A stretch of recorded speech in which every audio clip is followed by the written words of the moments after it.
तो holiday month of the year is here और बहुत सारे लोग जो है अपने ट्रिप्स प्लान कर रहे होंगे फैमिली के साथ, फ्रेंड्स के साथ, अकेले, जैसे भी, क्योंकि इट्स हॉलीडे सीजन। और नवंबर दिसंबर में आप अपने ही देश में, इंडिया में कहाँ पर कौन सी जगह एक्सप्लोर कर सकते हो। बिकॉज मैं इंडिया के बारे में इसलिए बात करूंगी क्योंकि आई रियली वांट कि जो भी टूरिज्म सफर हुआ है पिछले 2 सालों में बिकॉज ऑफ कोविड, तो अब थोड़ा सा सब कुछ बेटर होने के रास्ते पे है। तो मुझे लगता है कि अगर आप कहीं घूमने जाने का प्लान कर रहे हैं, वैसे भी फॉरेन कंट्रीज में बहुत सारे इफ्स एंड बट्स हैं और आप बहुत सारी कंट्रीज विजिट नहीं कर सकते हैं अभी भी। And eight the same time I would highly recommend कि आप अपने देश की इकोनॉमी को थोड़ा सा ग्रो करने में हेल्प करें और टूरिज्म सेक्टर का जो भी नुकसान हुआ है इन पिछले 2 सालों में उसको थोड़ा हम सपोर्ट करने की कोशिश करें। तो हमारे ही देश में इतनी सारी सुंदर जगह है, लाइक बीचेस से लेके, माउंटेन से लेके, स्नो ट्रैक से लेके, नॉर्मल ट्रैक से लेके, मतलब क्या कुछ नहीं है यार, सब कुछ है। इतिहास है इतना सारा, देखने को कितना कुछ है। तो क्यों ना हम अपनी ही कंट्री को एक्सप्लोर करें। और आज मैं आपको उन 10 जगहों के बारे में बताने वाली हूँ जो कि आप ट्रैवल कर सकते हो नवंबर दिसंबर मंथ में। और इस टाइम पे इन जगहों को एक्सप्लोर करने का बेस्ट टाइम होता है।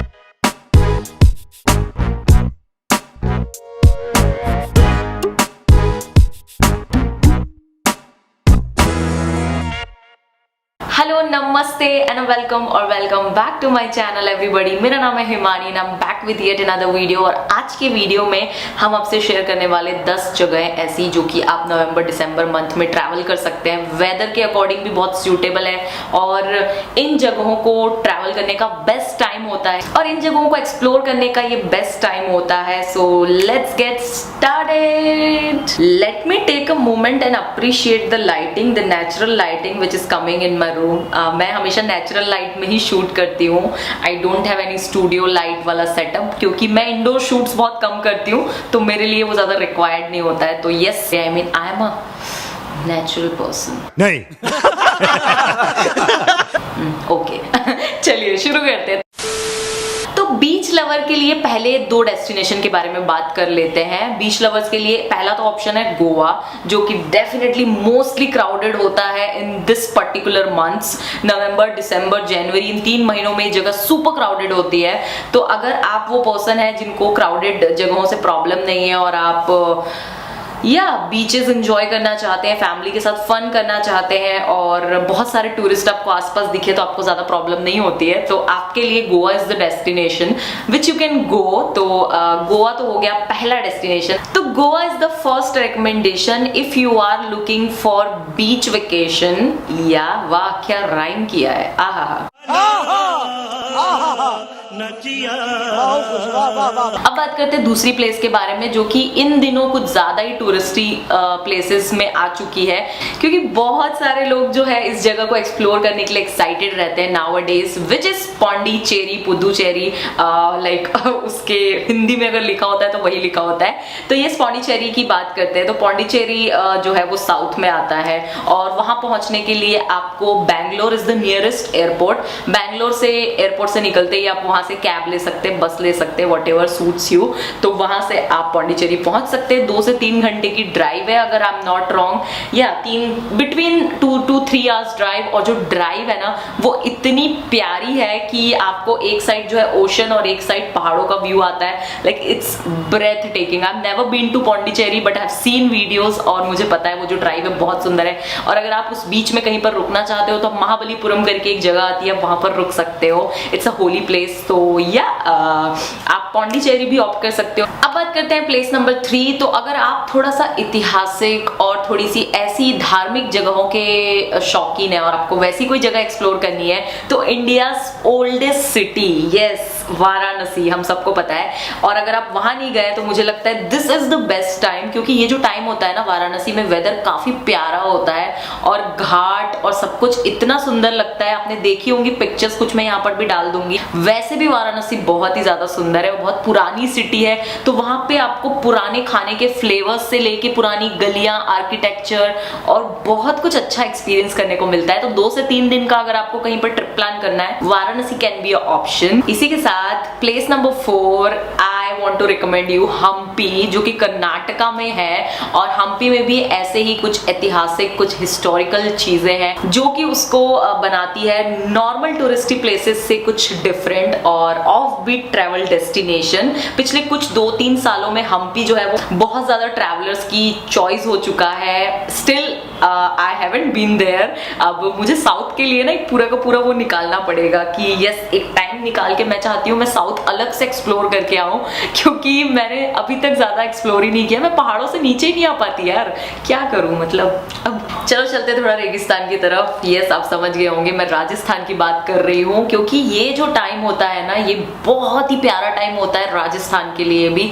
नंबर 5 पे मैं रखना चाहूंगी जैसलमेर को। Again I haven't been to Jaisalmer, but ये मेरे बकेट लिस्ट में काफी टाइम से है। और हमेशा ये जो ना सीजन वाला लोचा आ जाता है, क्योंकि मैं विंटर्स में हमेशा पहाड़ों पे चली जाती हूँ और मैं नहीं जा पाती। और फिर गर्मियों में जैसलमेर जाना इट्स पेन, क्योंकि ऑब्वियसली सैंड ड्यून्स है वहां पे और बिकॉज ऑफ रेगिस्तान ओ माय गॉड बहुत ज्यादा बुरी गर्मी पड़ती है वहां पर। तो दिस इज द टाइम, नवंबर, दिसंबर, जनवरी, ये वाला जो टाइम होता है ना, ये परफेक्ट टाइम होता है जब आप वहां पर एक क्रिस्प प्यारी गुलाबी ठंड जो है वो एंजॉय कर सकते हो। और बहुत ही प्यारा टाइम होता है, न्यू ईयर के टाइम पे आप जा सकते हो। एंड राजस्थान की बात हो रही है तो I want to include this place also for your holiday destination, which is Udaipur, जो कि मैं इसी साल एक्सप्लोर करके आई हूँ। बहुत ही प्यारी सिटी है और वहां पर हम किसी एक कैफे में गए थे दाल बाटी चूरमा खाने के लिए। तो उस लेडी ने रेकमेंड किया था कि आप उदयपुर जरूर कभी बरसातों में या तो सर्दी में आओ, क्योंकि उदयपुर बहुत प्यारा लगता है इन सीजन्स में। तो मैं आपको रेकमेंड करूंगी कि during winters Udaipur can be also your option for exploration. चलो बात करते हैं प्लेस नंबर 7 की। तो अब हमारे बीचेस हो गए और ऐतिहासिक जगह भी हो गई, रेगिस्तान भी हो गया, मतलब राजस्थान भी हो गया। अब हम बात करते हैं पहाड़ों के बारे में। मतलब उसके बिना मैं कैसे कंप्लीट कर सकती हूँ यार ये वीडियो। आपको पता है like how much I love mountains, and मुझे लगता है ना कि मैं पहाड़ों से बिलोंग करती हूँ। लाइक मेरा नाम है हिमानी, और हिमानी का जो मतलब होता है, जो मीनिंग होता है वो हिम आनी, मतलब इन दोनों से बना हुआ है। हिम मतलब बर्फ और आनी मतलब पानी। तो बर्फ वाला जो ग्लेशियर वाला जो पानी होता है ना, उसका मतलब होता है हिमानी। और मुझे इसलिए ही पता नहीं क्यों बचपन से इसका मतलब नहीं पता था, बट जब मैं समझदार हुई और मुझे इसका मतलब पता चला, तब से ना आई बिलीव मैं पहाड़ों से बिलोंग करती हूँ एंड दैट्स माई ओरिजिन। मुझे पता नहीं क्यों, आई डोंट नो व्हाई, ये बहुत ही स्ट्रॉन्ग फीलिंग आती है। तो या दैट्स दैट। अब बात करते प्लेस नंबर 7 की, तो जिसमें मैं रखना चाहती हूँ कल्पा को, जो कि आता है हिमाचल प्रदेश के किन्नौर डिस्ट्रिक्ट में। और अगर आपने मूवी देखी है हाईवे, तो उसमें आपने देखा होगा कि वो रिकोंग पियो में काफी थोड़ी शूट हुई है। और बहुत ही सुंदर प्यारा विलेज है कल्पा, जो कि रिकोंग पियो से थोड़ा ऊपर आता है, 15-16 किलोमीटर ऊपर है। और वहां पर आप जो है अपने विंटर्स के कुछ 3-4 दिन स्पेंड कर सकते हो। इट्स अ ब्यूटीफुल विलेज, बहुत ही सुंदर गांव है, छोटी छोटी गलियां हैं और बहुत ही सुंदर गांव है। तो अगर आप एकदम शांति प्रिय इंसान है और आपको लगता है कि आपको पहाड़ों पे किसी ऐसे गांव में जाकर कुछ दिन स्पेंड करने हैं और बाहर मस्त हल्की हल्की बर्फबारी हो रही हो, अगर आपका लग रहा तो वैसे कल्पा में most of the time winters में स्नोफॉल होता है, और वो भी बड़ा स्लो मोशन स्नोफॉल होता है। तो अगर आप वो विटनेस करना चाहते हो ना, तो आई वुड हाईली रिकमेंड कि आप कल्पा जरूर जाओ। अब पहाड़ों की बात चल रही है तो I want to include in number 8 Sikkim, जो कि नॉर्थ ईस्ट में आता है। और सिक्किम सिक्किम के बारे में मैं क्या बोलूं, लाइक मेरी लाइफ का पहला सोलो ट्रिप जो कि मैंने शुरू किया जब से अकेले घूमना थोड़ा, तो दैट वाज सिक्किम। और सिक्किम इज द प्लेस जहां से मैंने अपने सोलो ट्रैवल शुरू किया था। तो सिक्किम भी इस सीजन के लिए परफेक्ट है if you are planning, like आपको इस सीजन में जाना चाहिए, क्योंकि काफी प्यारा, काफी अच्छा ठंडा चिली वेदर होता है। तो you can plan Sikkim, like north Sikkim आप प्लान कर सकते हो। सिक्किम भी बहुत बड़ा है और आपके पास ज्यादा टाइम है तो आप दोनों कवर कर सकते हो, but north Sikkim is beautiful. अब बात करते हैं नंबर 9। तो नंबर 9 पे मैं रखना चाहती हूँ रण उत्सव कच्छ गुजरात को, जो कि इस टाइम पर ही होता है, साल में एक ही बार होता है रण उत्सव। वो भी होता है दिसंबर जनवरी में, and this is the best time obviously, क्योंकि वो इसी टाइम पे होता है। तो आपको अपनी लाइफ टाइम एक्सपीरियंस के लिए, आप अगर रण उत्सव एक्सपीरियंस करना चाहते हैं, कच्छ का रण देखना चाहते हैं तो दिस इज द टाइम, और this is the like obviously this is the only time when you can witness रण उत्सव। And last but not the least, my birth place state. ये मैं इसलिए कह रही हूँ क्योंकि जब मेरा बर्थ हुआ था तब रायपुर जो है वो मध्य प्रदेश का ही पार्ट था। अब जो है वो डिफरेंट स्टेट हो गया है, काफ़ी साल हो गए इस बात को, but that time it was part of Madhya Pradesh. और Madhya Pradesh is the state which you can also travel to in this month, during this month, क्योंकि अगेन वेदर नाइस अच्छा होता है। और वहाँ पर कुछ नेशनल पार्क है लाइक कान्हा नेशनल पार्क और Bandhavgarh national park and Pench national park, तो टाइगर रिजर्व्स हैं। और आप वहाँ जाकर जो है वाइल्ड लाइफ के शौकीन हैं तो डेफिनेटली आप यहाँ जा सकते हैं। एट द सेम टाइम आप वाइल्ड लाइफ के शौकीन हैं तो there are a lot of national parks around India, like Jim Corbett है उत्तराखंड में, और रणथंभौर है राजस्थान में, और ऐसे हर स्टेट में कई सारे नेशनल पार्क है। और आप वाइल्ड लाइफ के शौकीन है तो आपके लिए ऑप्शन है। बट मध्य प्रदेश मैंने इसलिए बोला क्योंकि दूर दूर से जब फॉरेन से भी लोग आते हैं तो वो कान्हा नेशनल पार्क आते हैं। It is one of the biggest national park in central India, so definitely आपको ये चेक करना चाहिए if you haven't been there. और आप अगर सराउंडिंग स्टेट में रहते हो, लाइक आप महाराष्ट्र या छत्तीसगढ़ या फिर उड़ीसा या आंध्रा इस तरफ रहते हो, तो आपके लिए दिस विल बी नियरेस्ट।